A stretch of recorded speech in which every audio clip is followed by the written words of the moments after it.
प्रिय छात्रों, नमस्कार। आज हम आपको संख्या पद्धति से संबंधित कुछ नियम बतला रहे हैं। यदि ये नियम आपको भली प्रकार से स्पष्ट होंगे और याद होंगे तो बहुत से प्रश्नों में आपको निर्णय लेने में बहुत ही सुगमता होगी। क्लियर? आपको ये सभी नियम स्पष्ट होना चाहिए, जिससे आप जब प्रतियोगी परीक्षाएं दें तब आपको अनेकों प्रश्नों के उत्तर छांटने में सुगमता हो जाए। तो देखिए, एक बात तो यह है कि यदि हमारी कोई सम संख्या है और उसके ऊपर घातांक जो है वह हमारी प्राकृतिक संख्या है। n कैसी संख्या है? प्राकृतिक संख्या। प्राकृतिक संख्या क्या होती है आप जानते होंगे। तो हमारे लिए फल प्राप्त होगा सम संख्या। जैसे मान लीजिए 52 की घातांक 14 लिखा हुआ है, तो 52 जो है एक सम संख्या है।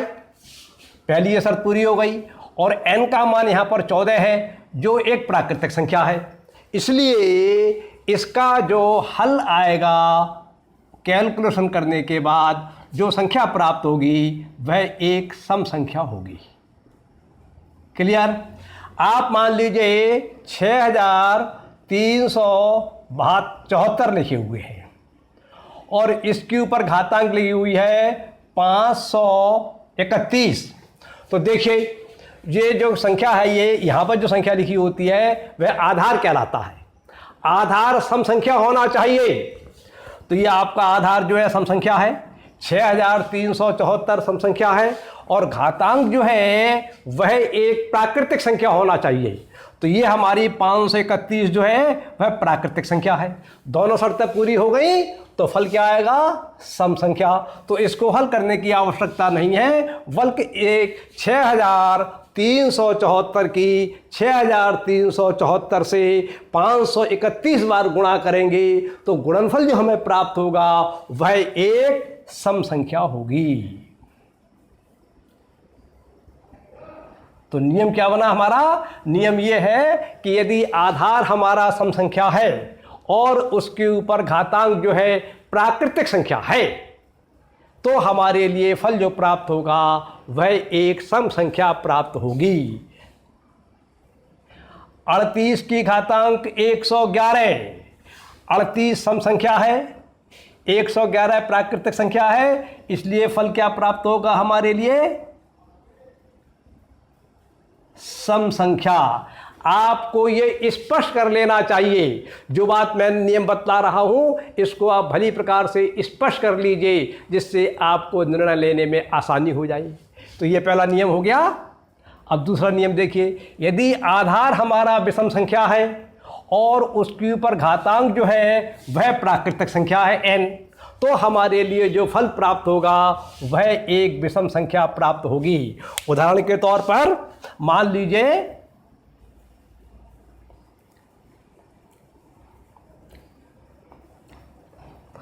आधार हमारा कितना है? 17 है और घातांक कितनी है हमारी? 245। तो आधार जो है हमारा कैसा हो गया? विषम संख्या। जैसा कि आप जानते हैं विषम संख्या, ये पहली शर्त पूरी हो गई। अब घातांक देखिए, घातांक 245 है। 245 जो है वह प्राकृतिक संख्या है। ये सम विषम से मतलब नहीं है घातांक से। घातांक से मतलब ये है कि चाहे सम हो चाहे विषम हो, प्राकृतिक संख्या होना चाहिए। तो इसका फल क्या प्राप्त होगा हमारे लिए? विषम संख्या। तो आप इस बात को विचार भी कर लीजिए, ये फल कैसे प्राप्त होता है, विषम संख्या क्यों आएगी। मान लीजिए आपका लिखा है 9215 की घातांक 6341। तो देखिए, ये आपका आधार जो है वह 9215 विषम संख्या हो गई। पहली शर्त पूरी हो गई। अब घातांक देखिए 6341, ये प्राकृतिक संख्या है। तो दोनों शर्तें पूरी हो रही है, इसलिए इसका आंसर आएगा हमारा विषम संख्या। क्लियर? आप मान लीजिए 13 की घातांक 4 करते हैं। आधार 13 है जो विषम संख्या है, घातांक 4 है जो प्राकृतिक संख्या है। तो 13 की 13 से जब 4 बार मल्टीप्लाई करेंगे तो जो हल प्राप्त होगा वह हमारे लिए एक विषम संख्या प्राप्त होगी। तो ये तो घातांक से संबंधित 2 नियम थे। इन नियमों को आप भली प्रकार स्पष्ट कर लीजिए और याद कर लीजिए। अब जोड़ से संबंधित नियम बतलाते हैं आपको 3 हम ये। यदि सम संख्या में कोई भी सम संख्या जोड़ी जाएगी तो हल हमारे लिए सम संख्या ही प्राप्त होगी। उदाहरण के तौर पर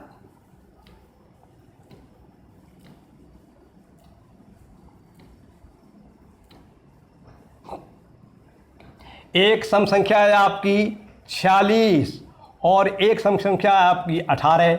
जब आप इसको जोड़ेंगे तो आपको हल प्राप्त होगा 64। तो ये भी सम संख्या और ये भी सम संख्या, तो फल क्या मिला आपको? सम संख्या मिला। यदि मान लीजिए आप 102 में 54 जोड़िए तो ये कैसी है? सम संख्या। ये कैसी है? सम संख्या। नियम क्या लिखा हमने? सम संख्या में सम संख्या जोड़ी जाएगी तो फल हमारे लिए सम संख्या प्राप्त होगी। तो हल क्या प्राप्त होगा इसका? 156। और 156 कैसी संख्या है? सम। तो ये आप याद कर लीजिए, समझ लीजिए। 2 + 4 2 सम और 4 भी सम। ये भी सम संख्या है और ये भी सम संख्या है। तो फल प्राप्त हुआ कितना? 6। ये कैसा हो गया? सम। तो आप इस बात को स्पष्ट कर लीजिए, जब 2 सम संख्याओं को जोड़ा जाता है तो योगफल सदैव सम संख्या प्राप्त होगी। अब आप अगला देखिए नियम जोड़ से संबंधित।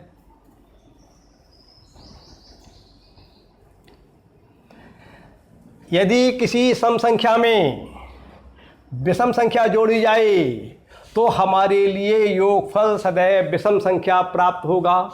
मान लीजिए सम संख्या हमारी है 14 और इसमें आपने एक संख्या जोड़ी 3, तो ये कैसी है हमारी? सम। और ये कैसी है? विषम। तो एक सम और एक विषम का जोड़ क्या आएगा? विषम आएगा। कितना आया? 17। ये विषम है। ये जरूरी नहीं है कि पहली संख्या सम हो दूसरी विषम हो। एक संख्या सम हो और एक विषम हो, यदि हम उनको जोड़ रहे हैं तो योगफल हमारे लिए विषम संख्या ही प्राप्त होगा। मान लीजिए 15 में आप 4 जोड़िए। 15 कैसी है? विषम। और 4 कैसी है? सम। तो इनका जोड़ कितना आया? 19। ये कैसा हुआ? विषम। 5 कैसी है? विषम। और 4 कैसी है? सम। इनका जोड़ कितना हुआ? 9। ये कैसी है? विषम। और ये कैसी है? सम। तो ये जो कितना योग कैसा प्राप्त हुआ? विषम। तो एक नियम आप याद कर लीजिए कि जब किसी सम संख्या में विषम संख्या जोड़ी जाती है या विषम संख्या में सम संख्या जोड़ी जाती है तो योगफल जो आता है वह सदैव एक विषम संख्या प्राप्त होती है। यदि आपका ये निर्णय, आपका ये विचार, चिंतन मनन पहले से है तो आपको अनेकों प्रश्नों के उत्तर लिखने में, विचार करने में बहुत सुगमता होगी। अब तीसरा पॉइंट बताते हैं।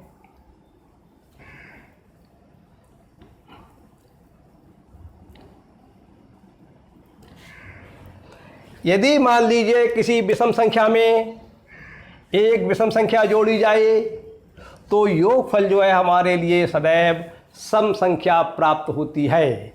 मान लीजिए आपकी 15 कैसी है? विषम।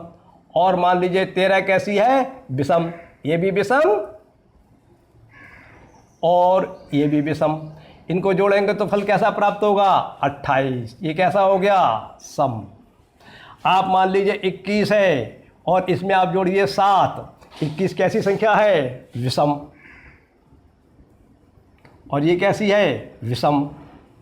तो जब 2 विषम संख्याएं होती हैं और इनका जोड़ करते हैं तो सदैव हमारे लिए फल जो है वह सम संख्या प्राप्त होती है। 21 और 7 का जोड़ 28 आता है जो है एक सम संख्या है। ये जोड़ से संबंधित 3 नियम हो गए। ये घातांक से संबंधित 2 नियम थे, ये जोड़ से संबंधित 3 नियम हो गए। हम गुणा से संबंधित 3 नियम बतलाते हैं आपके लिए। ये नियम भली प्रकार से आपको याद होना चाहिए, स्पष्ट होना चाहिए, जिससे निर्णय लेने में आपको आसानी हो जाए। जब किसी सम संख्या की सम संख्या से गुणा करते हैं तो गुणनफल सम संख्या प्राप्त होती है। जैसे मान लीजिए 16 ये लिखा हुआ है और 4 ये लिखा हुआ है। ये हमारा क्या है? सम संख्या। और ये कैसी है? सम संख्या। इसका गुणा करेंगे तो कितना आएगा? 16 चौका 64, ये सम हो गया। ये हमारा लिखा है 8 और इसकी हमने 4 से गुणा करी, ये भी सम और ये भी सम, तो योग कितना प्राप्त होगा? 32। ये कैसा हुआ? सम। ये कितना लिखा है? 14। ये कितना लिखा है? 4।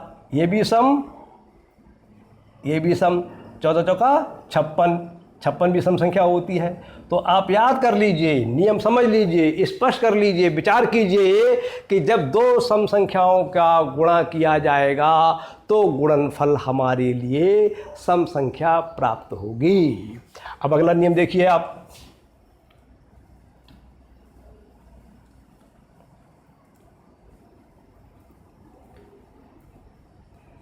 यदि किसी सम संख्या में विषम संख्या से गुणा की जाए या विषम संख्या में सम संख्या से गुणा की जाए, मतलब हम 2 संख्याओं की गुणा कर रहे हैं, उसमें एक संख्या सम है और एक संख्या विषम है, तो हमारे लिए जो फल प्राप्त होगा वह सम संख्या प्राप्त होगा। जैसे मान लीजिए 2 और 3 की गुणा कर रहे हैं हम। 2 कैसी है हमारी? सम, और 3 कैसी है? विषम। तो हल कितना प्राप्त हुआ हमारे लिए? 6। ये कैसा हो गया? सम। क्लियर? 9 कैसी है? विषम। और 8 कैसी है? सम। तो विषम संख्या को सम संख्या से गुणा कर रहे हैं, 9 को 8 से गुणा कर रहे हैं, तो फल क्या मिलेगा? 72। तो ये कैसा मिला? सम। तो कहने का मतलब यह है कि यदि एक विषम संख्या है और एक सम संख्या है और उनकी हम गुणा कर रहे हैं, तो गुणनफल जो है वह हमारा सम संख्या ही आएगा। इस नियम को आप विस्तार से करना चाहें तो ऐसे क्या समझ लीजिए, आप कितनी भी संख्याओं की गुणा कर रहे हो, 10 संख्याओं की, 5 संख्याओं की, 25 संख्याओं की, 31 संख्याओं की, 100 संख्याओं की, लेकिन उसमें एक संख्या सम है तो उसका गुणनफल सम ही आएगा। मान लीजिए उदाहरण के तौर पर आप 5 की 3 से गुणा कर रहे हैं और इसकी 2 से गुणा कर रहे हैं, तो ये 2 संख्याएं कैसी हो गई? विषम। और एक संख्या कैसी है? सम। तो आपको हिसाब लगाने की ज़रूरत नहीं है। जब हम 2 की, 3 की, 4 की, 10 की संख्याओं की, 12 संख्याओं की, 25 संख्याओं की, कितने भी संख्याओं की गुणा कर रहे हो और उन गुणा करने वाली संख्याओं में अगर एक संख्या सम है तो फल जो है वो हमारे लिए प्राप्त होगा, वह सम ही प्राप्त होगा। कितना प्राप्त होगा? 5 3 15 दूनी 30। तो इस प्रकार से आप स्पष्ट कर लीजिए। और तीसरे नियम पे आइए। विषम संख्या और विषम संख्या की गुणा विषम संख्या होती है। यदि एक संख्या विषम है और दूसरी संख्या भी विषम है तो उसका गुणनफल जो है वह विषम ही प्राप्त होगा। उदाहरण के तौर पर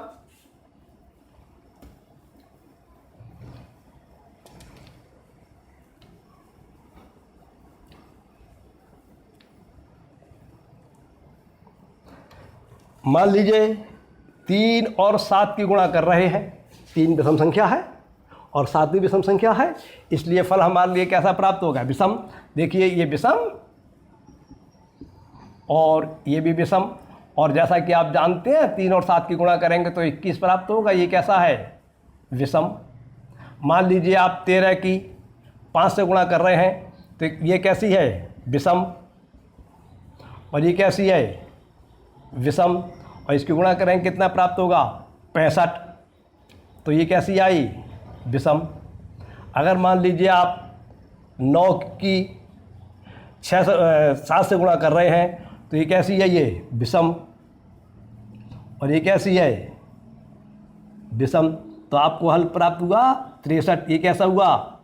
विषम। तो कहने का मतलब यह है, यदि 2 संख्याएं हैं, 3 संख्याएं हैं, 4 संख्याएं हैं, 5 संख्याएं हैं, 10 संख्याएं हैं, 50 संख्याएं हैं, उन सब की आप गुणा कर रहे हैं, लेकिन उन संख्याओं में सभी संख्याएं विषम हैं, तो गुणनफल विषम संख्या प्राप्त होगा। लेकिन गुणा की जाने वाली संख्याओं में अगर एक भी संख्या सम है तो जो फल प्राप्त होगा वह एक सम संख्या होगी। ये आप नियम जो है, आपको ये 8 नियम बतलाए मैंने। 2 नियम घातांक से संबंधित हैं, 3 नियम जोड़ से संबंधित है और 3 नियम गुणा से संबंधित है। ये आप 8 नियम भली प्रकार से स्पष्ट कर लीजिए, समझ लीजिए और फिर इनका प्रयोग कीजिए। आपको बहुत ही लाभ होगा प्रतियोगी परीक्षाओं में निर्णय लेने में। आज की बात पूरी होती है, मैं अपनी बात को ही समाप्त करता हूँ। नमस्कार, धन्यवाद।